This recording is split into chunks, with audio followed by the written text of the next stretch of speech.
di sini mulai ada sesuatu yang benar-benar membuat kita merinding. Karena apa bang? Saya center itu anak bangku semua mukanya pucet. Langsung bilang, bang turun bang, bahaya. Bang turun bang, bahaya. Kalau nggak turun kita mati. Kalau ada anak bangku yang nonton dan pernah ikut pendakian bersama gue pada tahun 2001 bulan Desember, di mana lu ketemu kabut pekat yang luar biasa dengan bau jeruk nipis, tolong komen deh. Iya.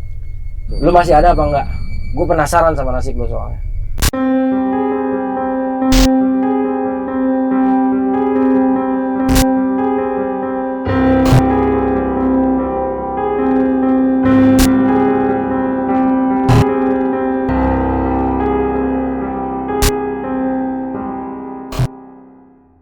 Assalamualaikum warahmatullahi wabarakatuh.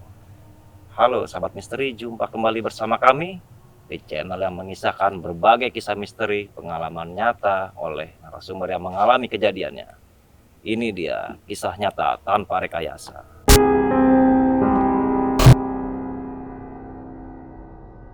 Pada episode kali ini, alhamdulillah kami telah kedatangan seorang narasumber yang mungkin kawan-kawan sudah mengenal ya di episode sebelumnya. Tepat di sebelah kanan saya atau di tengah kami duduk yang kita kenal dengan Kang Arya Sena. Alhamdulillah, gimana kabarnya Kang Arya? Alhamdulillah sehat walafiat. Nah, satu lagi yang tepat di sebelah kanannya Kang Arya duduk Bang Iwan atau sering dikenal dengan namanya Bang Tegek ya. Ya, Iwan Stegek. Iwan Stegek. Assalamualaikum. Gimana kabarnya? Waalaikumsalam. Alhamdulillah sehat kabarnya. Sehat Bang. Di sini dia sudah menyempatkan untuk hadir bersama kami. Cuma sebelum itu kita bahas ceritanya. Jangan lupa, ini ada sebuah buku. Buku ini ditulis atas kisah nyata pengalaman oleh Kang Arya Sena.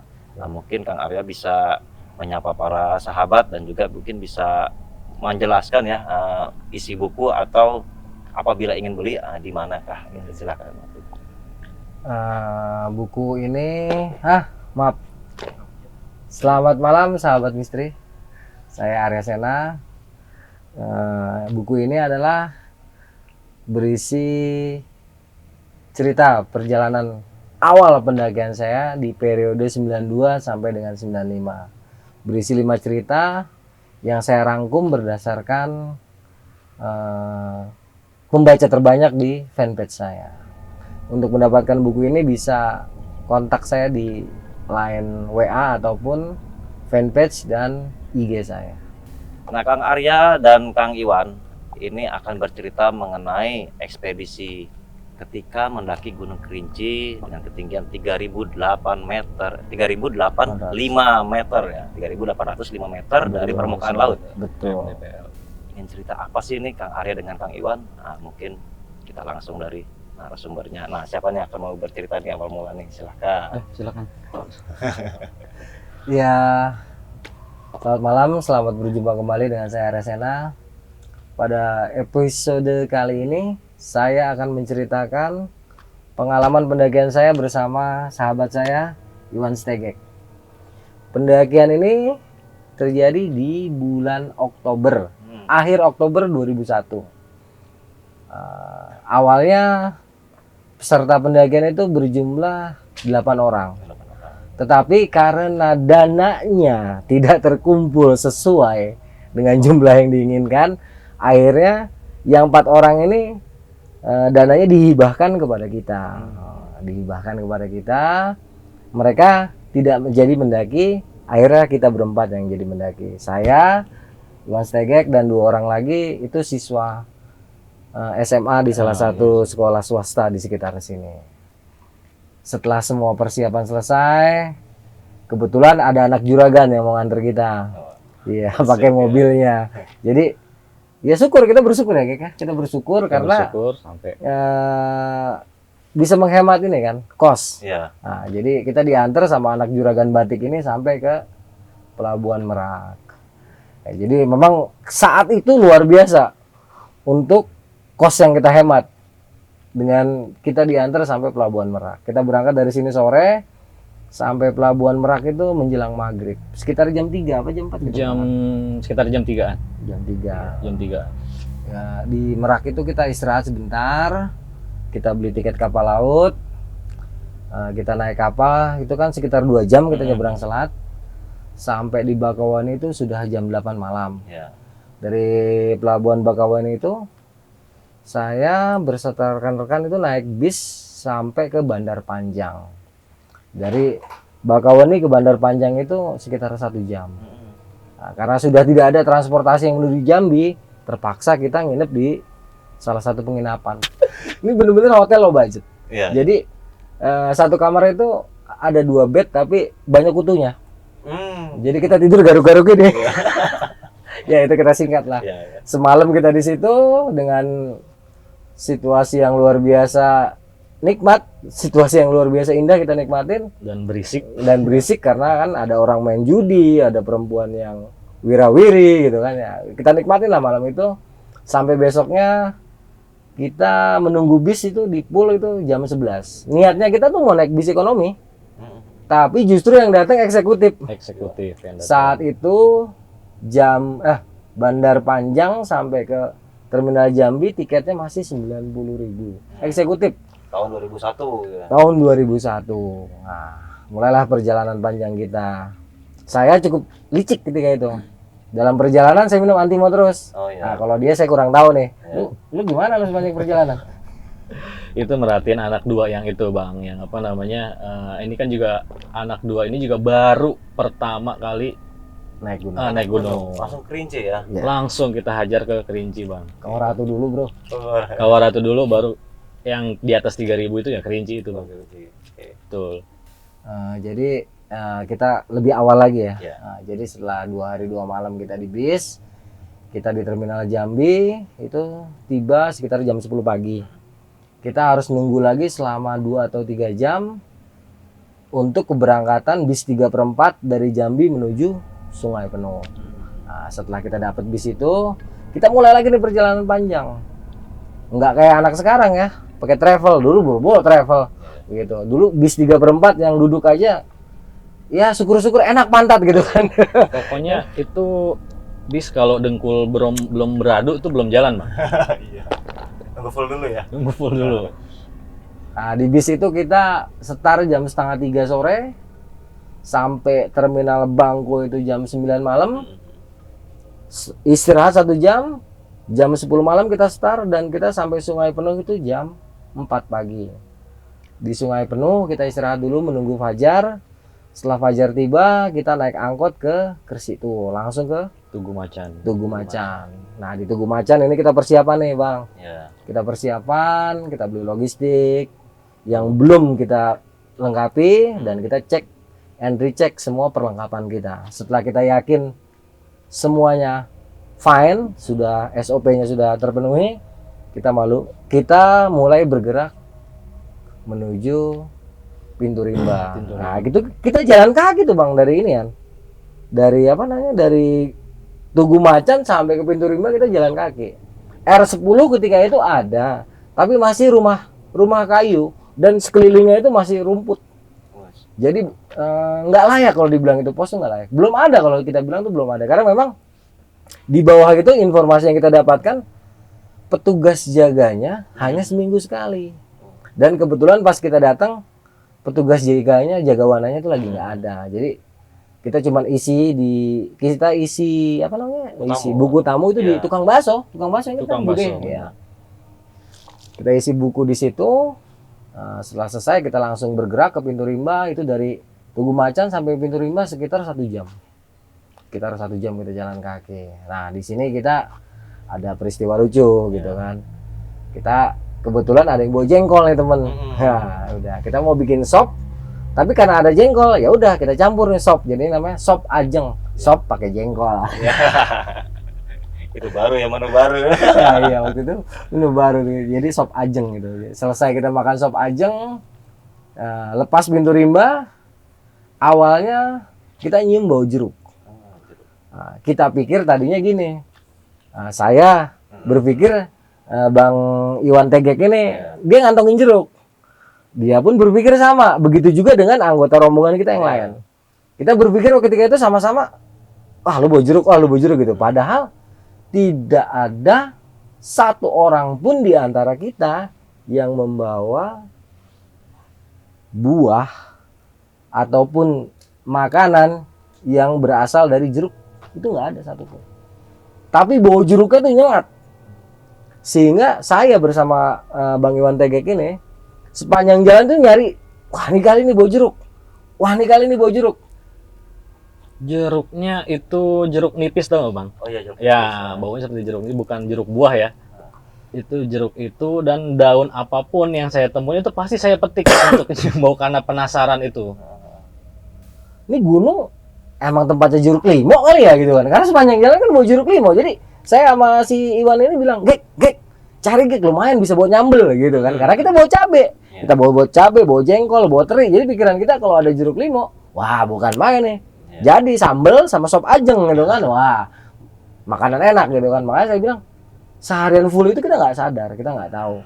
Kalau ini ternyata bukan bau jeruk biasa gitu. Nah, kita baru tahu setelah kita bertemu Bang Melki Kincai.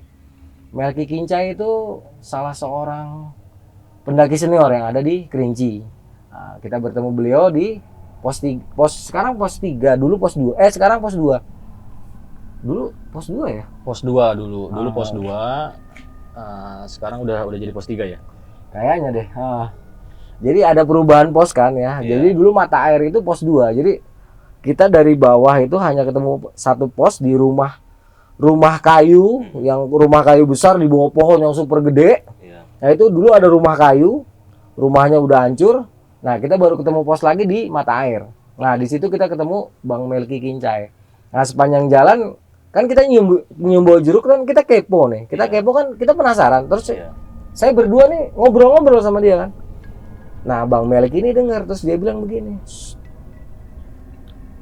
Saya langsung sama Iwan Tegek, saya kan bingung kan berdua kan, loh kok diginiin gitu kan. Terus kita cerita lagi, diginiin lagi namanya. Terus dibisikin, jangan bilang-bilang kayak gitu. Nanti di bawah saya ceritain, kata dia begitu kan. Ya udah, saya sama Bang Iwan ini langsung diem. Ya udah, kita ngambil air karena berhubung kita meninggal anak 2 ini yang baru pertama kali naik gunung kita tinggal untuk jagain tenda kan. Kita balik lagi terus kita langsung bikin tenda kan di situ. Bikin tenda.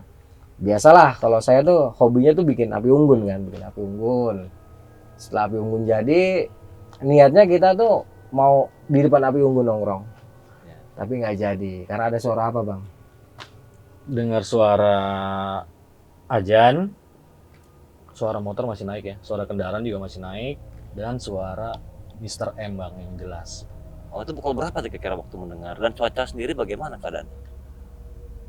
Cuaca agak sedikit ini ya, mendung, udah mau pengen hujan gitu. Setengah delapan.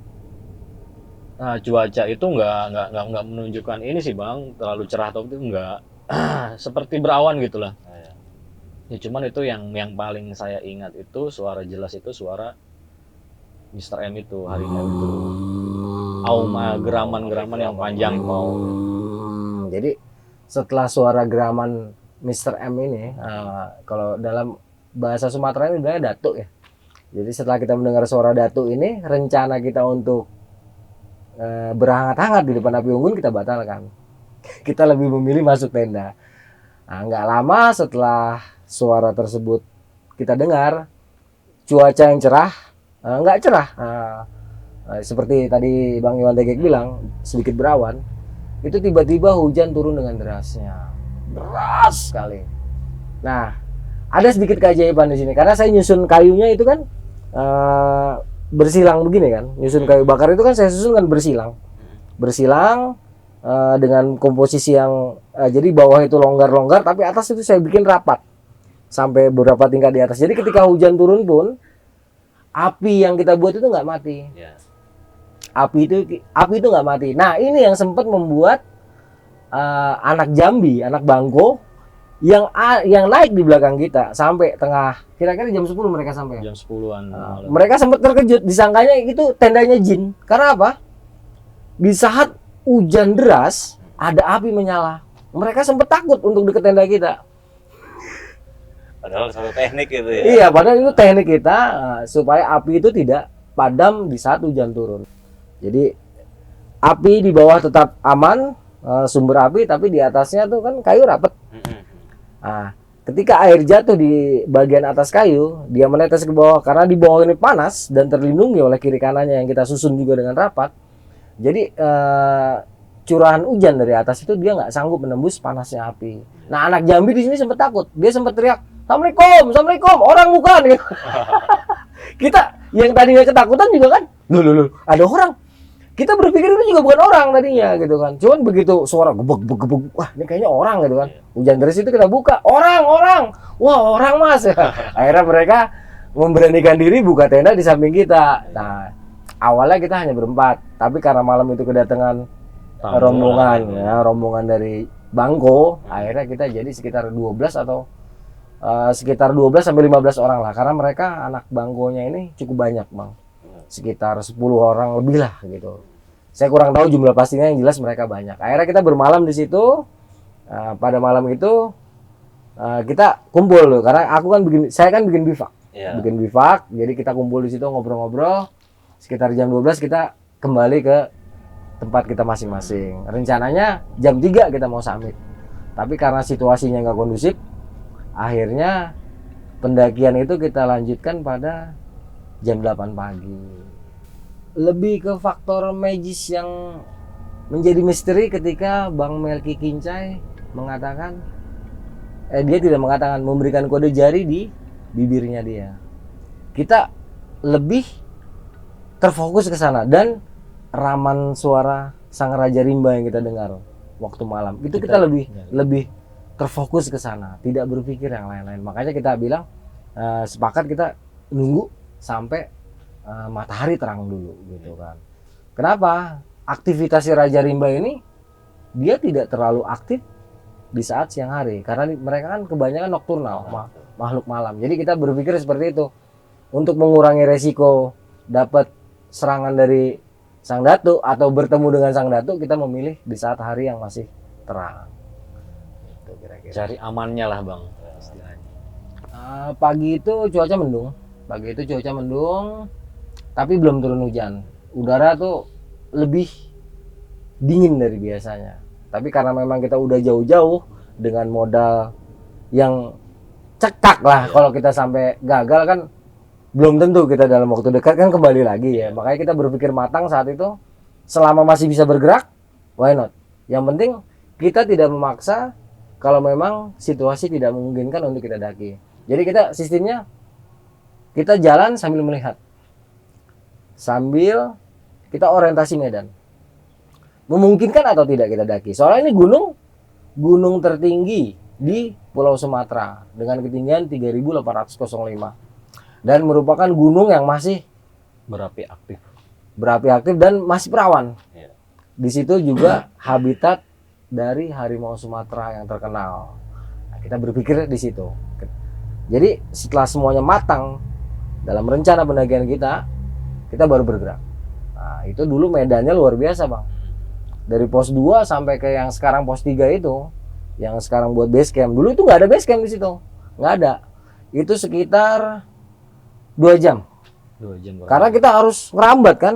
Kalau yang sekarang enak nih, kita udah melipir apa namanya? Jalur yang dulu kita lewatin di tengah-tengah sampai naik harus ngerambat. Wah, udah enak kalau sekarang. Kalau dulu luar biasa.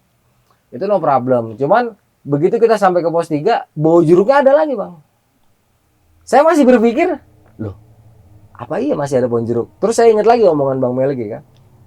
Apa iya gitu kan? Apa maksudnya begini gitu kan? Saya pikir udah ntar lewat vegetasi mungkin hilang kali kan gitu. Akhirnya dia di depan, terus di belakangnya Batak, di belakangnya lagi Komeng, saya kan nyapu di belakang. Nah, kita jalan tuh dalam keadaan mendung. Cuaca sudah mendung total.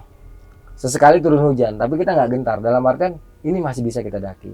Karena apa? Kecepatan angin masih standar, pergerakan awan juga masih cepat. Jadi dalam penilaian kita ini masih bisa kita daki gitu kan. Karena kita lihat pergerakan angin lewat, kita ngukurnya lewat kecepatan awan. Jadi kecepatan awan itu masih normal, lari dalam artian awan hujannya tuh dibawa pergi sama angin kan. Jadi gerimis terang gitu kan.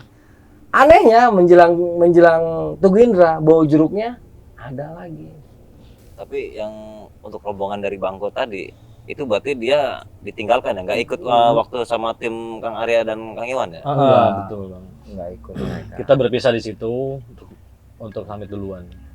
Jadi setelah menjelang Tugu Indra masih ada bau jeruk, saya mulai bertanya nih sama dia. Karena kan sama-sama senior, saya langsung ngomong, ini kayaknya nggak beres.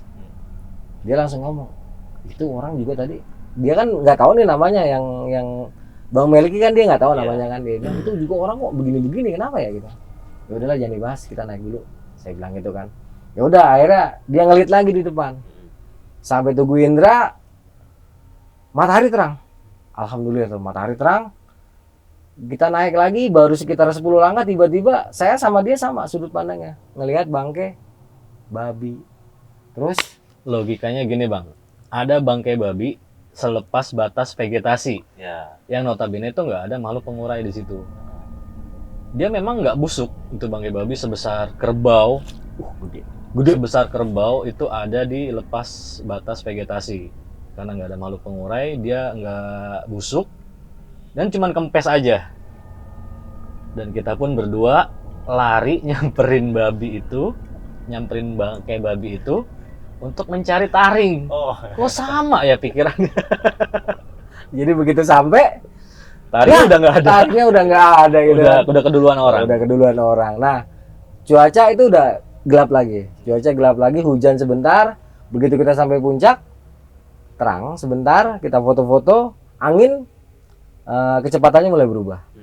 Kecepatan angin mulai berubah dan suhu turun drastis. Saya langsung bilang sama Iwan nih, sama si Tegek, nih kita harus cepat turun. Sebelum jalan kan kita bikin marka.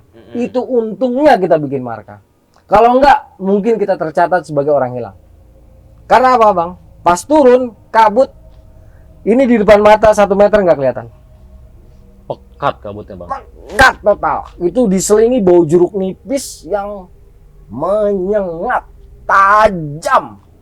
Jadi kabut tebal dengan jeruk nipis yang luar biasa pekat dan bau jeruk nipis yang luar biasa menyengat. Saya langsung di Tugu Indra itu saya nyaris ke kiri, inget kan? Iya. Gua ke kiri. Iya. Jadi saya padahal marka kita buat jelas ya. Tapi saya sempat nyasar ke kiri. Kalau saya ke kiri, selesai saya. Kita semua ke kiri selesai karena di situ ada langsung jurangnya langsung jatuh. Habis kita. Nah, dia ngingatkan saya. "Woi, marka di sebelah kanan," katanya gitu kan. Begitu saya bilang, langsung si salah seorang anggota kita suruh maju. "Tak, coba lu lihat ada marka nggak?" "Oh iya bang, marka di sini." Untung saya bikin marka dengan tumpukan batu 2. Si Iwan ini bikin tumpukan marka dengan batu 3. Yang lain-lain bikin tumpukan marka dengan 2, 1 gitu kan. Kita masing-masing tuh bikin tumpukan. Untungnya kita bikin itu. Kalau enggak, saya yakin nama kita ada dalam sejarah pendaki yang hilang di Kerinci. Karena betul-betul nggak kelihatan bang. Betul-betul pekat. Dan itu bau jeruk nipis luar biasa. Dalam perjalanan turun kita dengan situasi yang seperti itu, di tengah perjalanan kita ketemu anak Bangko, mereka baru naik.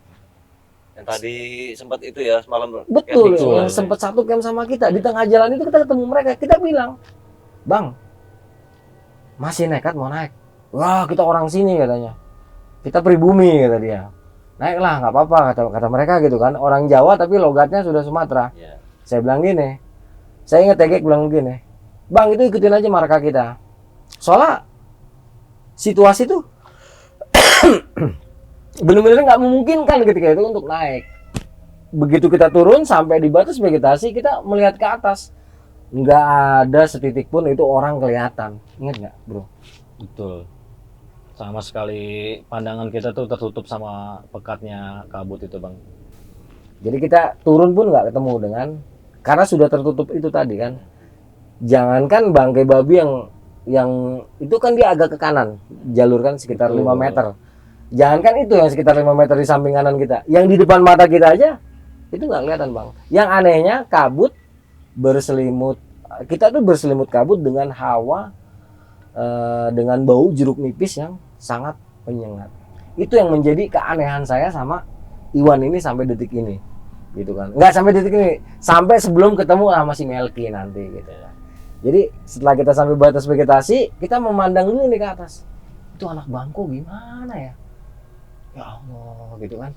Kita ngeri. Tapi karena mereka bilang mereka pribumi dan mereka bilang katanya udah ada satu orang yang sudah beberapa kali naik ke Kerinci kan. Jadi kita bilang, ya udahlah, aman kali gitu kan. Ya udah kita turun dalam keadaan ragu tuh. Nah anehnya